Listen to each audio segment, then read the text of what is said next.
श्री शिव महापुराण भाषा रुद्र संहिता तृतीय पार्वती खंड तीसरा अध्याय। देवताओं की स्तुति। नारद जी बोले, हे विष्णु जी के सद्गुरु, हे परम बुद्धिमान और वक्ताओं के श्रेष्ठ ब्रह्मा जी, फिर आगे इसके क्या हुआ वो मुझे कहिए। ये तो आपने बड़ी अद्भुत बात कही। मैना की पहली गति बड़ी शुभ है। मैंने उसका विवाह तो सुन लिया, अब उनका परम चरित्र कहिए। पार्वती जी मेनका जी से कैसे उत्पन्न हुई और उन्होंने दूसरा तप कर शिव जी को वर रूप में कैसे प्राप्त किया। भगवान शंकर के इस यश का वर्णन कीजिए। ब्रह्मा जी बोले, हे मुनि, जब मैना का विवाह कर हिमालय पर्वत अपने घर आ गए तब तीनों लोकों में बड़ा उत्सव मनाया गया। हिमालय के घर भी बड़ा उत्सव हुआ। पश्चात हिमालय प्रसन्न हो मेनका के साथ विभिन्न सुखदायक स्थानों में जाकर विहार करने लगे। इसी समय सब देवताओं को साथ लेकर विष्णु जी हिमालय के यहाँ गए। हिमालय ने अपने को सब प्रकार से बड़ा भाग्यशाली जाना और उसका बड़ा सत्कार किया। उसने कहा, आज मेरा जन्म लेना सफल हो गया, आज मेरा बड़ा तप ज्ञान और सभी कार्य सफल हो गए। जो इस प्रकार आप लोगों को एक साथ आने अपने घर आया हुआ देख रहा हूँ, कहिए मेरे योग्य क्या सेवा है। ये सुन हरि आदि देवताओं को विश्वास हो गया कि अब मेरा कार्य सिद्ध होगा। उन्होंने हिमालय से कहा, है महाप्रज्ञ, जो पहले जगदम्बा उमा दक्ष की कन्या शिव जी की पत्नी हुई थी और जिन्होंने अपने पिता के अनादर से अपने प्राण का स्मरण कर अपने शरीर त्याग दिया, वही सारी कथा आपको भी ज्ञात है, इसलिए हम लोग आप यहाँ आए हैं। ब्रह्मा जी कहते हैं कि हरि आदि के ऐसा कहते हिमालय ने तथास्तु अर्थात ऐसा ही हो कह दिया। तब सब देवता शंकर जी की पत्नी उमा की शरण में गए। एक अच्छे स्थान में बैठकर जगदम्बिका का स्मरण करने लगे। उन्होंने दंडवत उन देवी को प्रसन्न करने के लिए कहा, हे उमा, हे देवी, हे माता, आप सर्वदा शिवलोक निवासिनी और सर्वदा ही शिव की प्रिया है। हे दुर्गे, हे महेश्वरी, हम सब आपको प्रणाम करते हैं इत्यादि इस प्रकार बड़ी स्तुति की और कहा कि हे माँ, तुम हम पर प्रसन्न हो जाओ, तुम ही जगत की स्थिति और पालन करने वाली हो। इस प्रकार उमा सती जगदम्बिका भवानी की स्तुति करते हुए सभी देवता उनके दर्शन की परम लालसा से वहाँ खड़े हो गए। इति श्री शिव महापुराण द्वितीय पार्वती खंड का तीसरा अध्याय समाप्त। चौथा अध्याय देवताओं को सांत्वना दे। ब्रह्मा जी बोले, जब देवताओं ने इस प्रकार स्तुति की तो कठिन दुख विनाशिनी दुर्गा देवी देवताओं के समझ प्रकट हो गई। उनका अपूर्व तेज था। सभी देवता उनकी स्तुति करने लगे।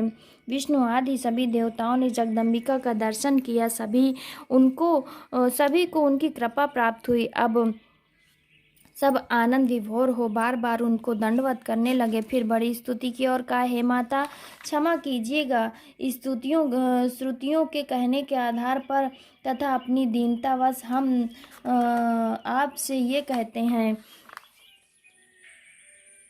कि पूर्व समय में आप हर की प्यारी दक्ष की पुत्री थी। फिर आपने शरीर को त्याग कर अपने लोक को चली गईं, जिससे शिव जी को बड़ा दुख हुआ और उस समय देवताओं का कार्य हो सकता था। इसी कारण हम लोग व्याकुल होकर आपकी शरण में आए हैं। अब आप देवताओं के मनोरथ को पूर्ण कीजिए। हे शिवे, अब सनत कुमार के वचन को पूर्ण कीजिए। हे देवी, अब तुम पुनः पृथ्वी पर अवतार लेकर शिव जी की पत्नी बनिए और अपनी अद्भुत लीला से देवताओं को सुखी बनाइए। इससे कैलाशवासी शंकर जी भी प्रसन्न होंगे और सभी का दुख दूर हो जाएगा। देवताओं की इस प्रकार की प्रेम और एवं भक्ति पूर्वक विचारधारा को सुनकर शिवा प्रसन्न हुई और उनके सब कारण विचार कर आपने प्रभु शिव को स्मरण करती हुई उमा ने हंसकर देवताओं से कहा, हे ब्रह्मा, हे विष्णु, मुनियों और देवताओं, तुम्हारे दुख दूर होंगे, इसमें संदेह नहीं कि मैं प्रसन्न हूँ। मेरा चरित्र तीनों लोकों को सुख देने वाला है। मेरे द्वारा ही दक्ष को मोह प्राप्त हुआ। मैं अवश्य ही पृथ्वी पर पूर्ण अवतार लूँगी। इसके और भी कारण हैं, पहले हिमालय और उनकी पत्नी मेरी सेवा की है, अब भी वे भक्तिपूर्वक मेरी सेवा करते हैं, इसलिए मैं हिमालय के घर प्रकट होंगी, जिससे तुम्हारे सब दुख दूर हो जाएंगे। शिव जी की लीला बड़ी अद्भुत है, इसलिए मैं उन्हीं की पत्नी होंगी। मैं जानती हूँ कि जब से मैंने शरीर छोड़ा तब से मेरे पति मेरी चिंता में दिगंबर हो गए हैं, और मुझ सती के वियोगी महेश्वर आज भी मेरा वियोग सहन नहीं कर पा रहे हैं। मेरे कारण उन्होंने कुवेश धारण कर लिया है, गले में अस्थियों की माला पहन ली है, और कभी शांति नहीं पाते तथा निरंतर जागते रहते हैं। वे रुद्र मेरा पानी ग्रहण करना चाहते हैं, अतः मैं हिमालय के घर जाकर अवश्य अवतार लूँगी। मैं हिमालय की पत्नी मैना के सांसारिक गति दिखलाऊंगी। मैं अपनी भक्ति से रुद्रप्रिया होकर महातप के द्वारा निसंदेह देवताओं का कार्य करूँगी। मेरा ये सब वचन है।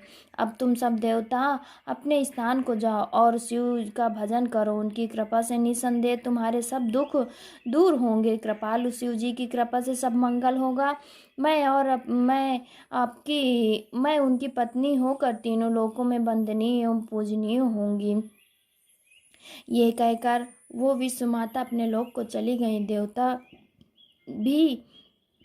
देवता भी अपने धाम को चले गए। दुर्गा जी का यह चरित्र जो पढ़ेगा या सुनेगा उसकी सब मनोकामना पूर्ण होंगी। हे माता, आप सबकी मनोकामना पूर्ण कीजिए। श्री शिव महापुराण तृतीय पार्वती खंड का चौथा अध्याय समाप्त। भक्तजनों, हर हर महादेव।